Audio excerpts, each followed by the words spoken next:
Hey CCA, we're inches away from fall break and we know you're all excited for a little rest and relaxation.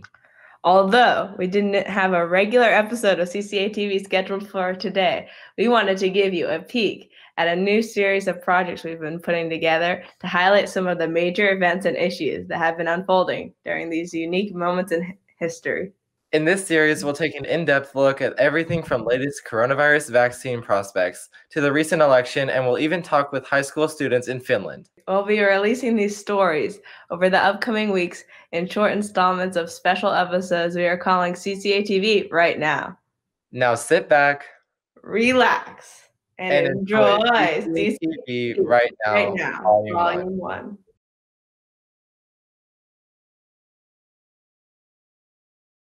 My name is John Hood. I am a scientist who's founded and led 6 different biotechs over the last 20 years.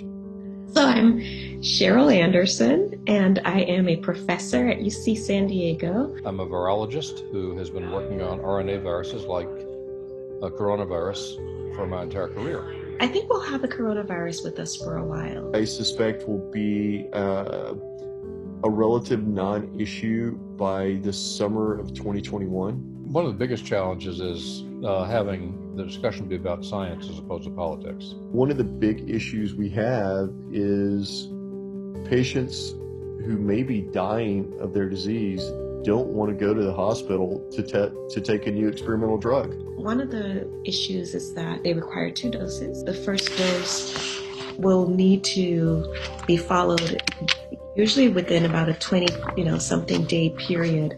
It becomes sometimes hard to make sure people come in and do both of the dosings. The biggest problem with the Pfizer one is it requires storage at minus 70 degrees Celsius, which works out to be like minus 94, I think, Fahrenheit. So getting it from point A to B and getting it at the doctor's office just becomes a logistical hurdle. There is some promise right now with the new vaccine by Pfizer.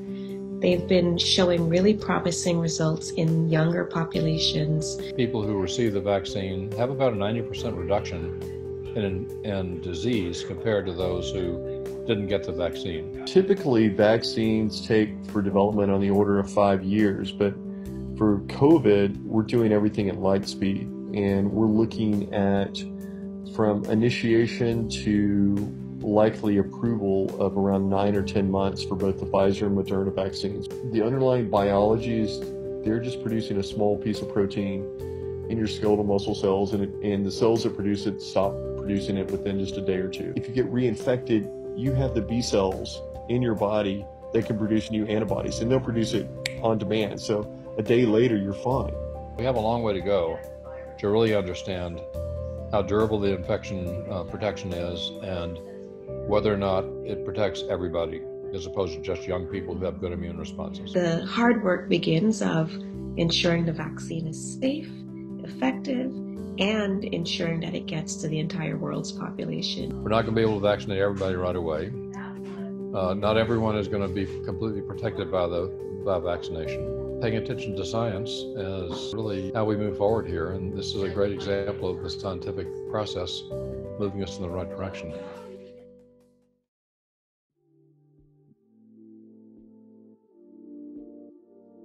So I work for DoorDash, and basically what happens is I'm also a nanny, so that's what I do during the day most of the time. So I'm doing that all day, but when I want like extra money or I need the money, I'll go out on nights and on weekends. One of the nice things about Uber is you can work 365 days a year, 7 days a week. You can work whenever you want. There's always business out there. I'd say that there's like 2 groups. So someone like me who's doing this extremely part-time and doesn't rely on it too much for their livelihood, it's better to be an independent contractor because I don't need healthcare from my job. But for people who are doing this 8 to 12 hours a day, or like they're doing this 40, 50 hours a week, I can definitely see why having the opportunity to be like an official worker and an employee would be beneficial, because like that is your job. Well, first of all, Uber, you would never lose the flexibility of the hours. That's just a lie by Uber. Uber could sit there, and if Prop 22 passed, Uber could still make it flexible where you can do part-time hours. That's a bunch of BS. Right now, as an Uber driver, you have no sick leave, you have no vacation time. You are an independent contractor, but you're not an employee, so they could fire you. Let's say like you come into my car and smoke a cigarette, right? And I say, hey, Danny, you can't smoke a cigarette in my car.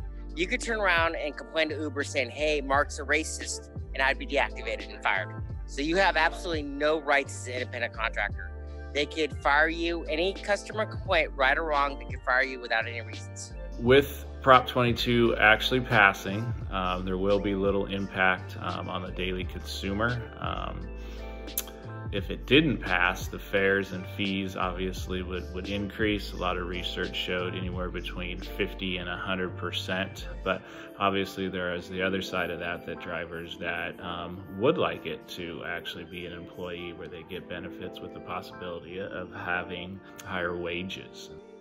I think Prop 22 is a good idea. I think paying the drivers some benefits and offering a healthcare plan would be good. I think Uber is a billion-dollar, multi-billion-dollar corporation. They could afford to pay drivers benefits, but with Uber, I started 5 years ago. I was making $1.60 a mile. Now it's down to like 90 cents. They've lowered our pay 5 times. They raised their service fees 4 times. You're seeing a big transition from traditional employees that have loyalty to a business kind of shifting, and you see a lot of businesses using independent contractors and freelance workers just because it's obviously it's cheaper from them on employment costs and everything like that to kind of ensure that they're still having a successful business but not employing full-time employees and utilizing independent contractors and freelance employees.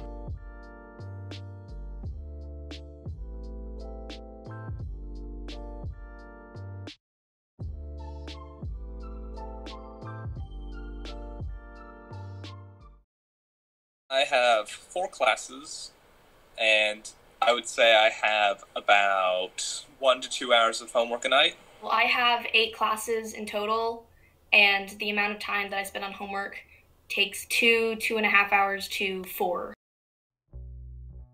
Schools in Finland are known to be more relaxed, have less homework, and have no standardized tests. Despite all this, they are one of the highest ranking countries in education around the world.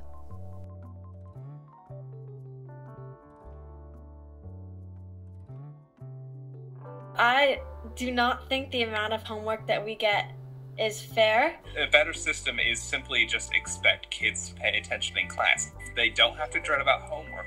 They will be encouraged to spend more time in class so that they actually do well in their assessments. If we spend most of the class getting a lot of work in that class period, and then maybe just sending out like, here's just like a question or 2 for you to like fill out at the end of the day, that could be beneficial towards, you know, like social life and getting enough sleep. And then like if I want to go see friends or, you know, exercise, do something like that, I'm always thinking about that homework.